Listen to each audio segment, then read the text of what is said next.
So I gave him a call, and he was. and for this event, not to just take anything away, but we had another speaker in mind and booked, and then all of a sudden he calls me up and says, "Oh, I forgot. It's my wife's 60th birthday, and I promised to take her to Scotland." And so he backed out. And so my first thought was, I wonder if Brian's still alive. And I called him, and sure enough, he was there, available, and at the same fee from 2007.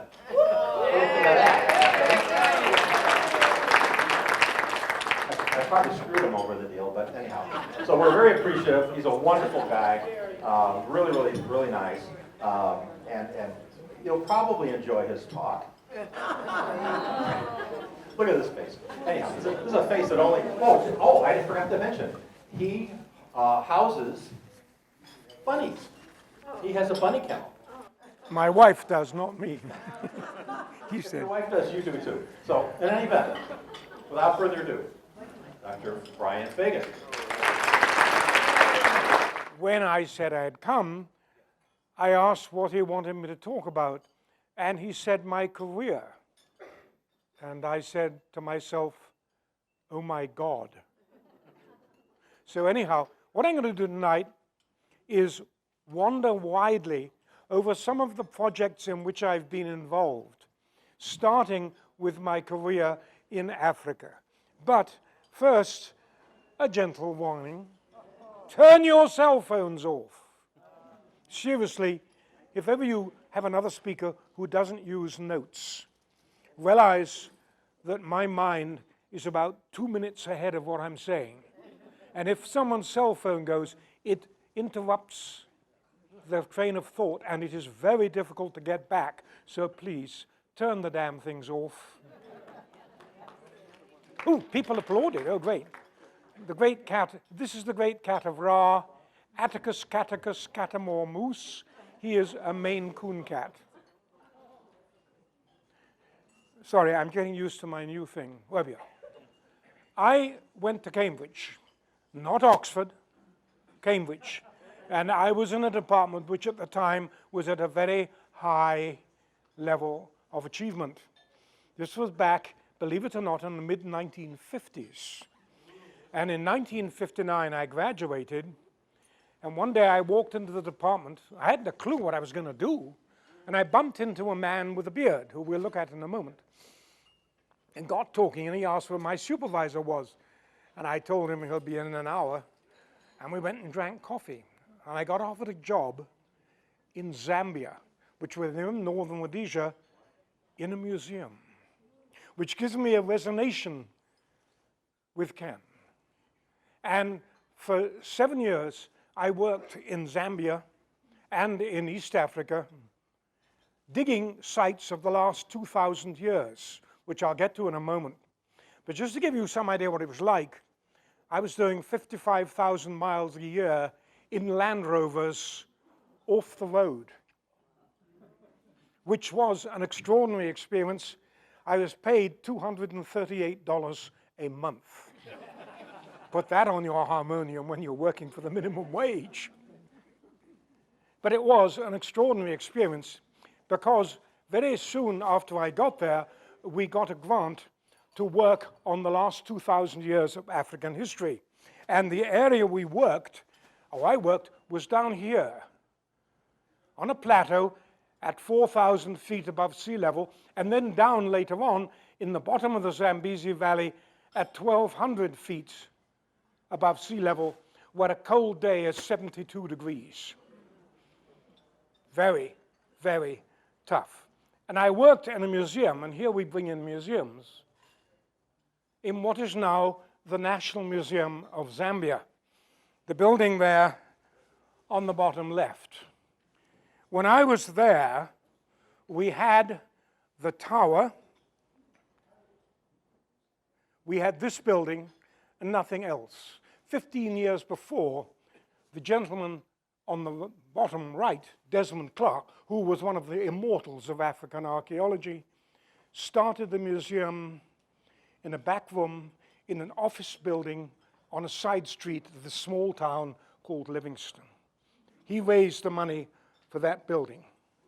And now it's an internationally known museum. I was terribly lucky. I was of a generation when there were larger-than-life archaeologists.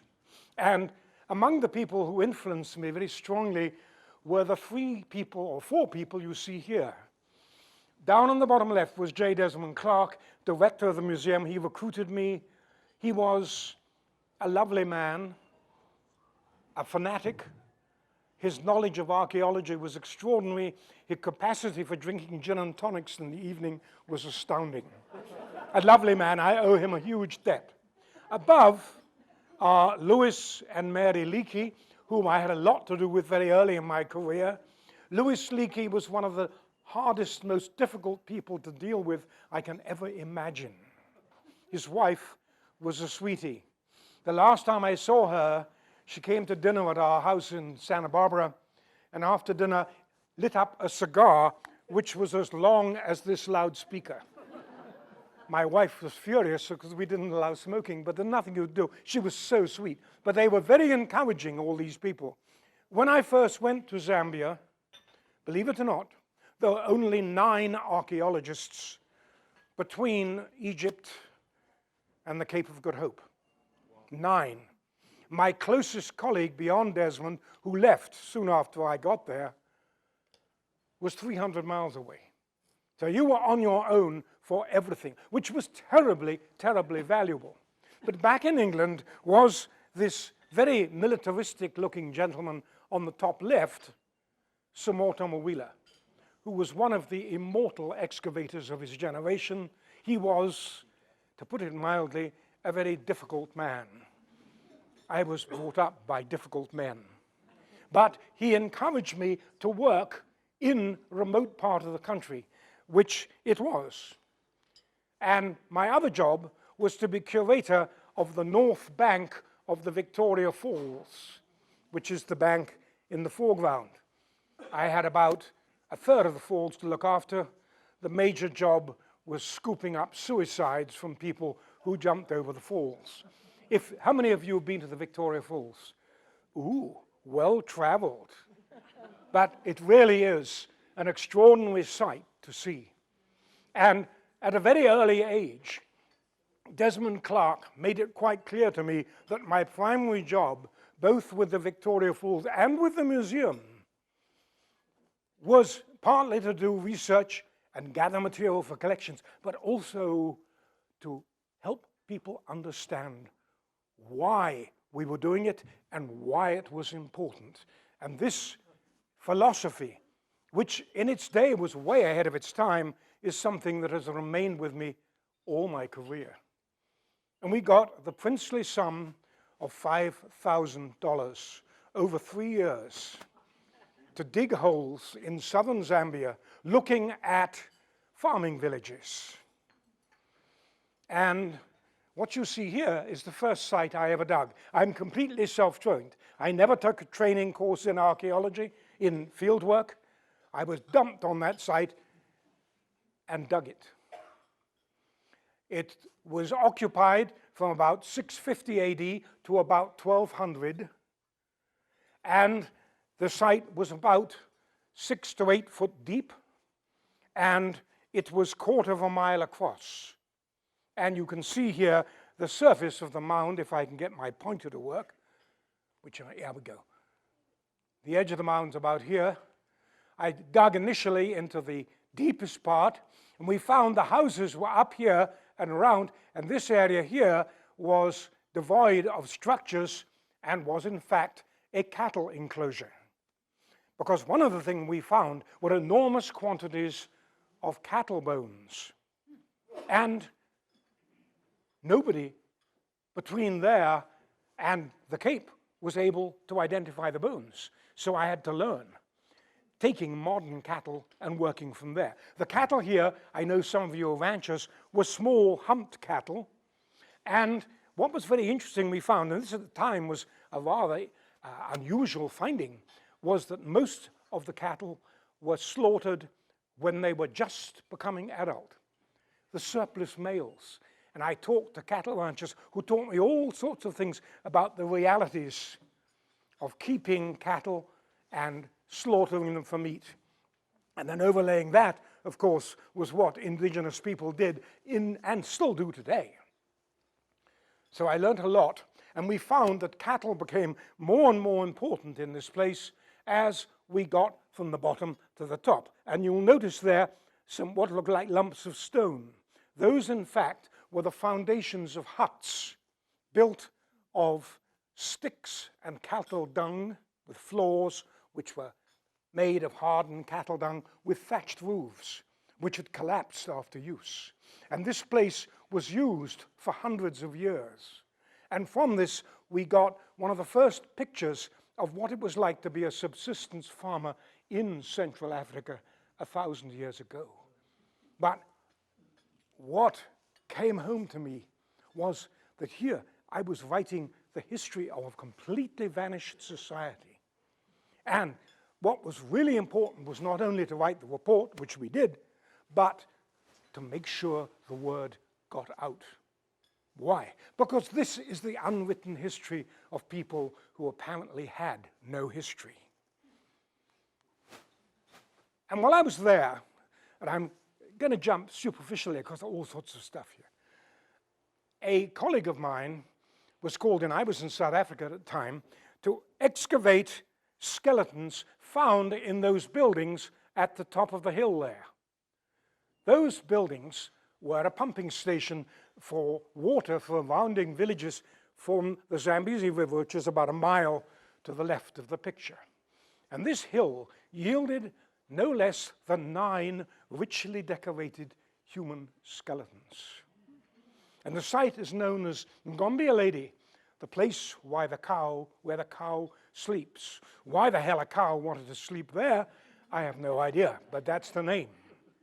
But what we found, or they found, was this. 9 skeletons. This is the most brilliantly decorated of them. He has, I'm having trouble with my pointer here, I'm sorry. Here we go. There's his head. He was about 28 years old. His limbs were swathed with bronze bracelets. And around his neck, he wore this necklace of gold beads, 18-karat gold, and glass beads found in India, which had been imported from the Indian Ocean 600 miles away. And these circular objects you see there, the shells, those are conus shells. Again, they're discs of conical shells found on the Indian Ocean beaches, which in David Livingstone's time in 1855 were worth 2 elephant tusks or a slave for each one. This was a very, very wealthy, powerful man. And up by his head were a series of copper ingots in a very distinctive cruciform shape. Why? Because when you get 2 people walking, you jam a whole set of these onto poles, and they walk like this. And we worked this up. And I did more digging there, and we found around the site a lot of people who weren't richly decorated. It was a group of what appeared to be traders. And what they were doing was trading imports like glass and seashells, and in exchange we're getting copper, salt, which is highly prized, iron, and gold. And the gold came from what is now Zimbabwe. The copper came from the copper belt of Zambia. We did very early crude analysis on this. So we wrote up the textiles. Some textiles were found with the bronze. You have textiles in your museum. These are some of the few textiles ever found in Central Africa. The date of the site is much debated. It appears to be about 13 to 1400 AD, just before the Europeans arrived. So here was the story. And at this time, it was coming up to Zambian independence in 1964. And a group of us got together and produced an edited volume called A Short History of Zambia, which starts with the earliest stone tools, 2 million years old, and ends up with independence. And this was published by Oxford University Press, and the press arranged a reception where we presented a copy of the book to the president of Zambia, Kenneth Kaunda. And he got up and he burst into tears. And he said, "We have, for the first time, a written history. For the first time, we can look people in the eye and say, we have a history of which we're proud. And we have a museum of which we are proud." And the audience, which was quite large, cheered. And I was reduced to tears because I realized how important this sort of thing was. Why is your museum important? For exactly the same reasons in a different part of the world. And another thing I learned from this. The Zambezi Valley is hot and inhospitable. And the people cannot lift the water except in pots from the river, which is between high banks here. So they had to rely entirely, except for a few gardens by the edge of the river, which flooded each fall, on rainfall. And the rainfall is as irregular as it is here. And year after year, I spent a lot of time there, with the Gwembe Tonga, the local people, I watched each fall as the temperatures rose. Have you ever excavated in 107 degrees humid heat? No. Don't. I did. But anyway, in this heat, they fire the fields. Why? To get the ash, get the overburden off, and to let the ash settle into the soil. Then they turn the soil over. And then they wait, and they wait, and they wait.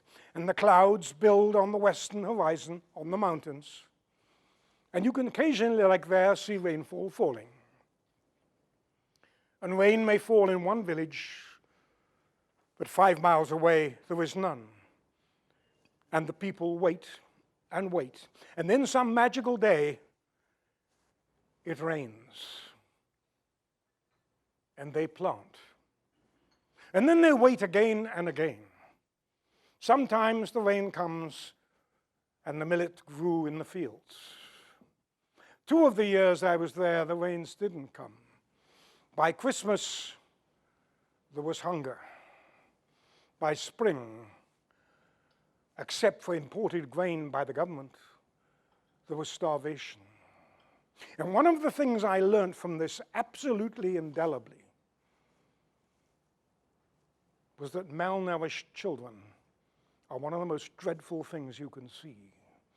And I learned just how much our predecessors, doesn't matter whether you're talking about medieval Europeans or Africans or Native Americans, how much they lived on margins. And I left the Zambezi Valley in complete awe of the skill of the way these people lived, because their knowledge of cattle was encyclopedic, their knowledge of goats and sheep, the same, their knowledge of dogs, their knowledge of themselves, and their spiritual life, which involved ancestors, because the ancestors had been there before them and gone through the same thing, and they were the guardians of the land. And when you died, you became an ancestor. And I will never, ever, ever forget hearing the drums beat after somebody died. And they drummed his spirit into the bush. It stayed there a year, and then they drummed him back. And at dawn, the drums stopped, just as the first peak of the sun came over the horizon. When you're an impressionable young man full of testosterone in your 20s, and you're exposed to those sort of experiences, they're etched in your experience and your life absolutely indelibly. And if there's one thing I learned from this, it's a very simple lesson that is utterly relevant to your museum. It is terribly important to record, with archaeology and other methods, the ways in which people adapted to the environment and the ways in which people have survived and ways that people have a relationship with the environment. And our knowledge of this very often is downright disgustingly bad. And this, I'm so grateful to have been in Africa and seen suffering and to have found people's history and written it up. And that's something I've done for the rest of my life. And after 7 years in Africa, I decided, and this may seem bizarre, that I was a very good second-rate excavator. I'm not joking, I'm serious. I didn't have the patience. So I was on leave in England and wrote to Sir Mortimer and said, I want to talk to you. And he wrote back the letters, my dear Brian, come and have a cup of soup at the Athenaeum. So I did. The Athenaeum, you were either a politician, a big businessman, or Colin Renfrew. And we had lunch in this beautiful dining room with the most magnificent chandeliers, full of elderly gentlemen, bald, overweight, talking about their last deal on Wall Street or whatever. And he leant over, just as an elderly gentleman wearing a bishop's outfit with the purple thing walked across the table, dining room, and he said, see that fellow over there? And I said, yes. And he said, former Archbishop of Kenya, stupid old bastard. And it echoed through. You could see the members going, let's talk to the committee. But anyhow, I had a long talk with him, and I was terrified because I was going to tell him I was going to stop. And he said, thank goodness there's an honest man here. Have you thought about changing your career and writing for the public? Nobody's doing it. Ladies and gentlemen, here I am because of that man. He saw in me things I didn't see. And I talked about the African stuff, and he said, that's the sort of stuff that should get out. And that, again, is a lesson for your museum. Am I boring you? Yeah. Good. Anyhow, just when I got there, I got a job in Santa Barbara, where I've been ever since. And the prices of houses are disgusting, but that's not what we're here for. Anyway, out of the blue, I was asked by Archaeology magazine to write an article on a famous early 19th century tomb robber called Giovanni Belzoni, who was a circus strongman with an expertise in gunpowder and tomb robbing. And I wrote an article, thought nothing more of it. And I got a letter from Charles Scribner's, who at that time were a legendary New York publisher, saying, would you write a book on Egyptian on a Giovanni Belzoni? And I said, well, somebody's just written a good book on him. And you know how you put at the end of a letter, I'm going to Egypt next week, look forward to seeing you when I get back. I put, what about, just almost joking, what about a history of Egyptian tomb robbing? And this would never happen today. A week later, I got a contract in the mail. And I wrote a book called The Rape of the Nile, which was a real eye-opener because I'd never really thought about the history of how archaeology in Egypt began. And I got a magnificent look at some of the artistry by Victorian artists. I got involved with Belzoni, and this book went into 9 languages and is still in print. And it changed my whole life because immediately the publisher said, what do you want to do next? And at that point, I remembered a silent elephant in the room. When I got to Zambia many years ago, when I first went, one Sunday afternoon, I went for a walk by the Zambezi in untamed bush. And I walked into a clearing, and there was a rustling sound in the bush. And I thought, huh? And then suddenly I saw an elephant. And I realized I was surrounded by a herd of elephants. And elephants can be tricky. So I tiptoed out. Because what was really weird, these huge animals were quiet. they moved so gently and quietly, almost as if you didn't know they were there. And I tipped it away and put it away in my memory, forgot about it. And then one day I was having coffee with a group of writers in Santa Barbara, and there was an El Nino coming. And they said, "What do you know about ancient climate?" And I said, "Nothing." And then I suddenly said, "It's the silent elephant in the room." The memory came. And they said, "Write a history of El Nino." So I did.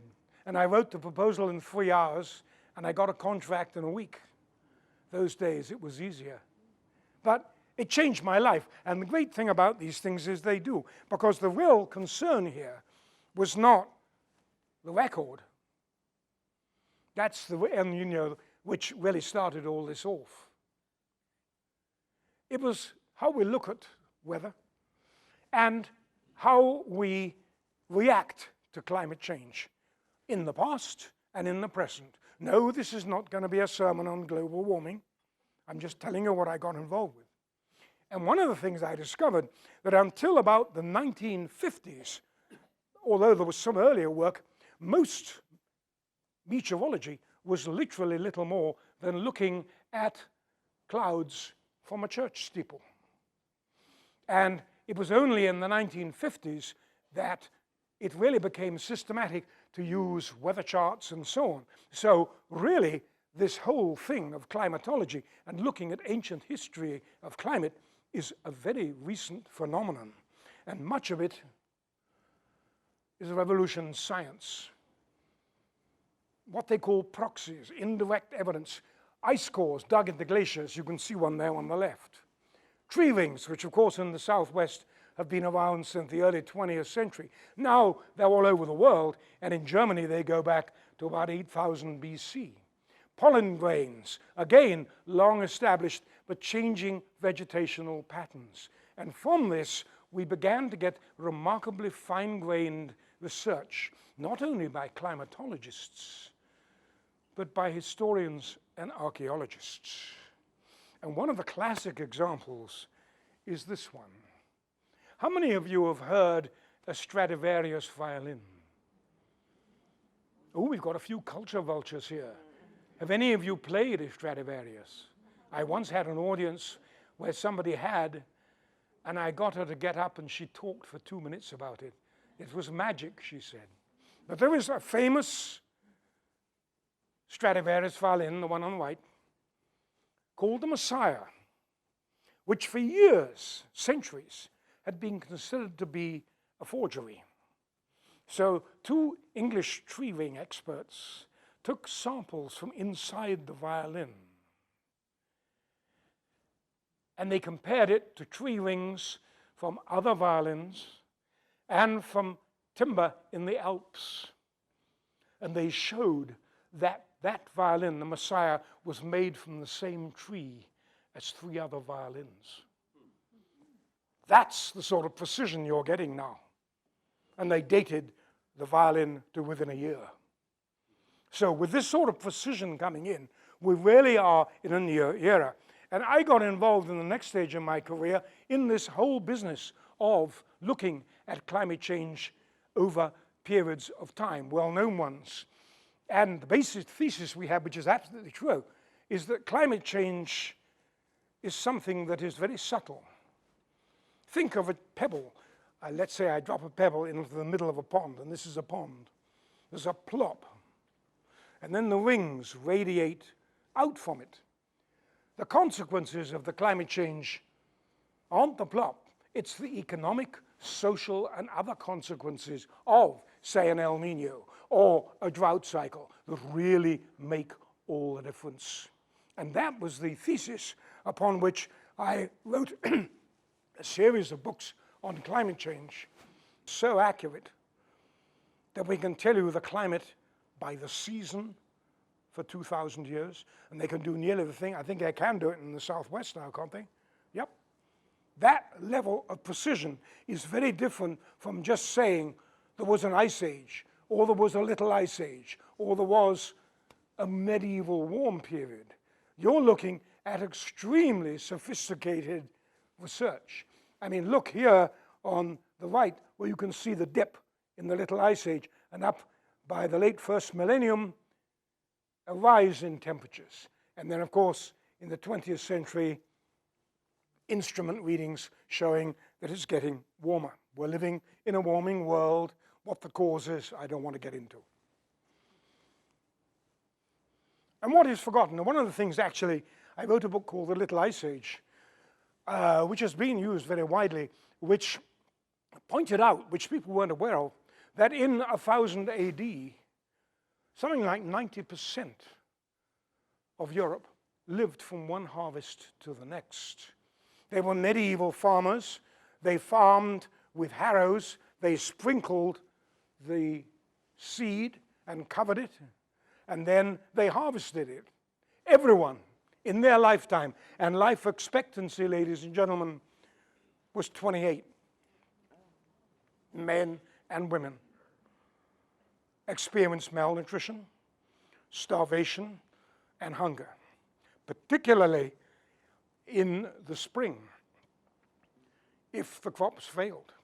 And the other thing that could do it was not cold, it was too much rain. And between 1315 and 1321, 1.5 million Europeans died from crop failures caused by too much rain. And when you get into how people reacted to it, get into this whole fascinating debate about it's divine wrath. We have sinned. And you got processions of penitents going down the streets and all that sort of stuff. And believe it or not, when we had Hurricane Katrina about 10 years ago, there were preachers who were saying it was God's wrath that was involved. Nonsense. And the great thing now is that we can probe the causes of all this. But one of the most important things, if you're studying this sort of history, is to have a very close understanding of subsistence agriculture in the past and today, which is something your museum is looking at. But it was a period of great achievement, particularly in the late first millennium, the building of medieval cathedrals like Chartres, and some of the rich harvests, not all the time, but a lot of the time. The point is, there is no such thing as a medieval warm period when everything's hot, or an ice age when it's all cold. It's constantly changing. And the picture on the bottom left, a woman of about 27, 28, look at the suffering etched into her face. She had a brutal life. And this is before you add in the complications of childbirth. But it was a different world to ours. And one of the points I want to make about museums and about life in the past is that it's very hard for us to reconstruct it for people. But there was a medieval historian who wrote a superb account of medieval farming. And he talked about a quiet countryside.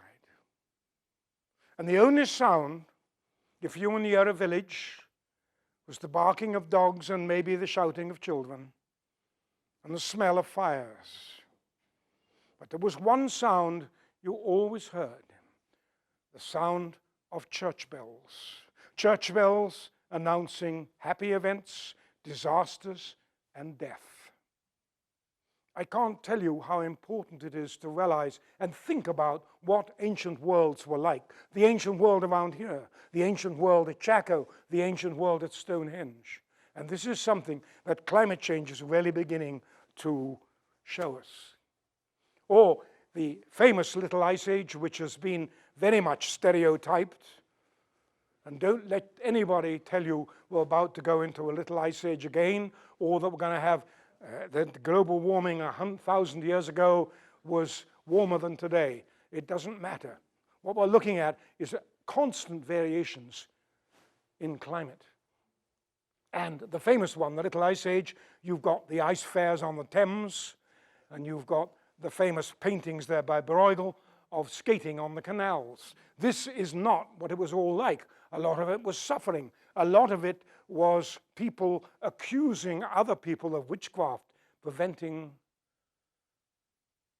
crops from growing. People were killed for this. Or the fascinating studies that a singularly humorless Swiss historian has done on wine harvests and the date of wine harvests. Late harvests when it's cold, warm when it's hot, and when there's lots of rain. And this shows again that there was really, and never been, such as a thing as a stable climate. And from those two books, which actually were well received, I was invited by the publisher to write a book on rising sea levels. I know this isn't very relevant to Arizona, but it actually is. And one of the things we started with, back in the end of the Ice Age, say about 8,000 BC, England and Ireland were part of the continent. They were 300 feet, the sea levels were 300 feet lower than they are today. And by 5,000 BC, the North Sea had vanished, and England was no part of the continent, thank goodness. But what they've found is traces of human occupation, dredged up, most of them by trawlers, in the bottom of the Red Sea, which show that there were really quite dense populations in there. But these people were hunters and gatherers in small bands.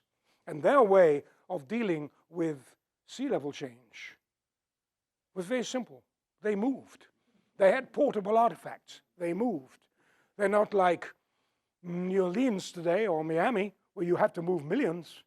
You're talking a few thousand. And very, very portable life. All that changed when people started farming. And a great deal of the dilemma over rising sea levels, and the reason I mention this is important to understand, is that a lot of climate change is local. And in your museum, you really need to look at local climate change and how it affects not only people 1,000 years ago, but people today. Because it's really going to change things. Water and things like that. So your museum is enormously important in understanding the world around you here. And a good example of this is the Netherlands. In about 800 AD, all that area red, which is now below sea level, was still above sea level. And the people lived on mounds in among what were in fact mainly saltwater marshes. But then, during the medieval warm period, all that area was in danger of flooding. And they had a series of really powerful storms. This is the most famous of them, called the Groot Mandreki, which was the great killing of people, which killed 15,000 people, and cattle and sheep, and overwhelmed entire villages. And this happened unpredictably with high tides at all seasons of the year. And it wasn't predictable, because climate change is not predictable. And one of the great challenges of climate change today for us is, A, to realize that the effects of climate change generally are local, and B, the strategies you adopt locally may not work 100 miles away. And I'm now in just the very early stages of a book over the last 2,000 years looking at these changes. So this is a way in which archaeology, and indeed my career, really is coming to roost, because a lot of what I'm talking about is stuff that directly affects those subsistence farmers I showed you earlier. And in the Netherlands, you have the ultimate defense. They've spent billions of dollars on sea defenses, including great dikes which are grazed by incredibly fat-looking, prosperous sheep. They are experimenting with floating suburbs in Rotterdam. And they have built sophisticated barriers to allow fish to go inland.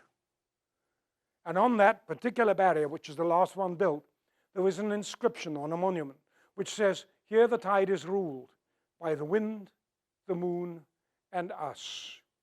And I would say the central emphasis of the work I do, ultimately, is humans, people, and climate change. And this, to me, is one of the most fundamental issues that we face at the local level. Other jobs I've done very quickly. I got commissioned by Yale University Press to write a history of fishing. Did you know that people were catching tuna offshore in East Timor in Southeast Asia 38,000 years ago using bone fish hooks? 15,000 years ago or 17,000 years ago, Ice Age hunters, some of the people who do the rock art, were catching salmon in rivers like the Verde in southwestern France. You can see them cavorting there with reindeer swimming a river and with some salmon underneath their legs, a harpoon probably used for spearing fish in rapids, and a famous engraving of a salmon which in the 19th century somebody almost managed to cut out. Or even more famous, 6,300 BC, fishermen living on the banks of the Danube, and you can see a reconstruction of the camp there, and there was the iron gates, the narrow waterway up which sturgeon used to swim. And they would catch the salmon and drive them into shallow water and then spear them. These were very difficult fish indeed to kill. And they had an elaborate iconography that surrounded them. And then, of course, I mustn't give a talk without talking about the Egyptians. Here is a picture of an Egyptian noble spearing tilapia in a shallow water. What I love are his cats are sitting on his boat. And there are nets that were used. What is often forgotten is that a great deal of the labor on the pyramids and other public monuments like temples was fed by rations, and these rations were very often dried fish and salted fish, which were collected in enormous quantities. You can see there on the right, it's not very clear, some Egyptians catching fish in nets. And this was a highly organized industry, and ancient Egyptian civilization would not have happened without fishing. And of course, the most famous of all, the Atlantic cod, which was fished by the Norse. Atlantic cod has an enormous advantage. It's very easily dried. It's easy to catch and could be caught either with nets or lines. And as early as the 1415, English fishing boats, 60-foot long, half open, were sailing to the land south of Iceland and catching cod in February. The casualty rate was about 30%. The life expectancy was short. It's just like the Zambezi fishers, tough, unrelenting labor. And the picture at the left I took on the south coast of Iceland, and I've actually sailed through those waters in an 800-foot cruise ship, sitting in the bar in the bows in the middle of a storm and looking out and realizing that these people were fishing in 20-foot seas. They were tough. We don't really have as good an understanding of people as we do. The most important thing I learned in my career is that archaeology isn't about artifacts. It's about us, people, growing up, having children, dying, arguing, quarreling, being humans. And I think the biggest challenge of a museum or an archaeological site when you guide it isn't, oh, this was a pueblo built in 1000 AD. It's giving people a vivid impression of what it was like. The smells, the language, the traditions, what the artifacts were used for, and so on. And that, to me, is the biggest challenge of archaeology. And here you can see the cod fisheries in the Lofoten Islands and the Norway with the wax upon which they still, to this day, dry the cod, most of which, interestingly, they sell to Nigeria. And there's the famous Grand Banks fishing with a boat. They fished on board. They stood in barrels by the edge of the boat, and they fished with rod and line. And they would literally put a rod or a line into the water. A fish would bite, and they would haul it out. They were doing it like this. And the novelist, a French novelist, wrote a story about it. And he pointed out that they got so good at it, they could go to sleep doing it, because they'd bring it in and a man on board would catch it and throw it below, and then people would process it. It's difficult for us to realize how brutal these lives were. Which brings me to my last topic. It all began, am I boring you, by the way? Okay, I'm nearly done. It all began when I got a call from a university friend of mine saying, are you the Brian Fagan I knew in graduate school? I went to Cambridge, not Oxford, Cambridge. And I said, yeah. And he said, can you come to Atlanta? He asked me if I was still doing archaeology, and give a talk to 10 mattress executives on the history of beds. And I said, you must be nuts. And he said, no, we are merging 2 mattress companies, which is a very elaborate, complex process. And we're giving them background. And we got me, you talk about the history, and another guy talk about the future. He was an Australian. And boy, was he full of it. Whoa. Anyway, we got on very well. And I gave the talk. They were very, very sharp people. I knew nothing about mattresses, nothing. It was fascinating. And I gave what they thought was okay. And I happened to get a call from my editor on the fishing book from Yale University Press. And he said, what the hell are you doing in Atlanta? And I said, I was giving a thing on beds. And he said, right, why don't you write a book on beds? And I went, you must be joking. And he said, I'm deadly serious. I want it short, authoritative, funny, and faintly bawdy. And so I pulled in a very dear friend of mine who is a woman in her 40s. I'm going to sit down, if you don't mind. In her 40s, who's has an 8-year-old daughter. So she knows all about childbirth and the female side of things. And it took us 2 years to write this book. And it's called What We Did in Bed, A Horizontal History. But the interesting thing about it is that so much has happened on beds that you wouldn't even think of. We all immediately think sleep and sex. Wow, woohoo. Oh no, people ruled countries from them. Louis XIV, you can see his bed. I think there's a picture of it. Anyhow, Louis XIV ruled his bed, country from his bed. Churchill ran War II in his dressing gown, drinking scotch, smoking cigars, and lying in bed. There are eyewitness accounts of this.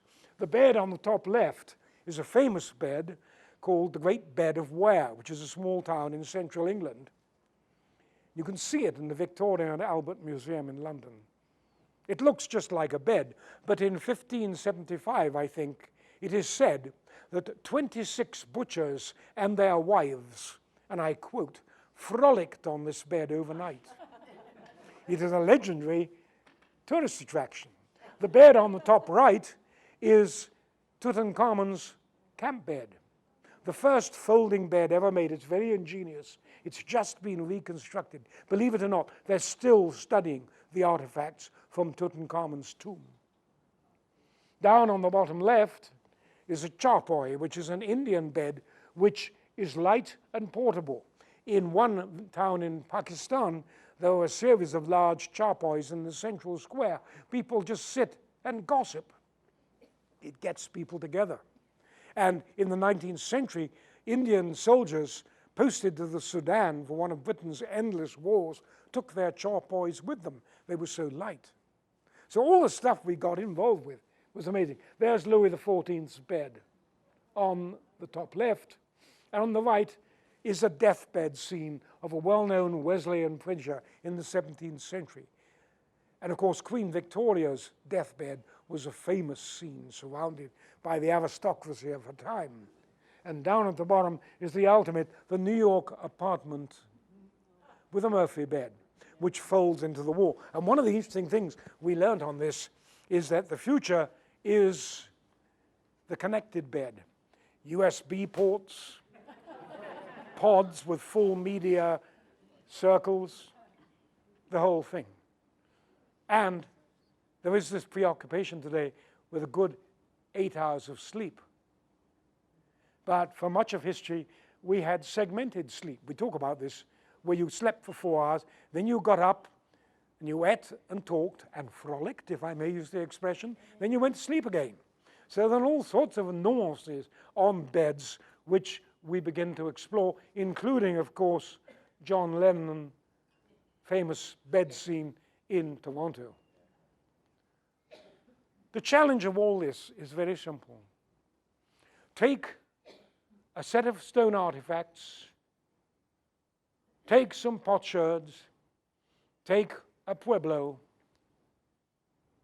and tell the story of the people behind them who made them. That is the challenge for your museum. That is the challenge for my work. Have I succeeded? Yes. Well, thank you. No. I'm making a serious point. I have partially succeeded. We've hardly begun, because archaeology itself has become so specialized and so narrow, it sometimes feels completely out of touch with the outside world. And what I've always done, and you must do, Ken, with your museum, is keep a foot firmly in the outside world. I admire what you've done. I admire you for being here. I think this museum is one of the most wonderful things I've heard about in a long, long time.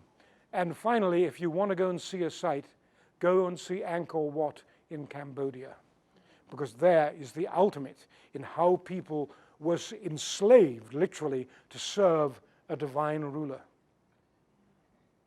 A word of thought. Those who have and those who do not. Thank you. Questions? Well, you can see why we keep asking him back. I'm glad he's still alive.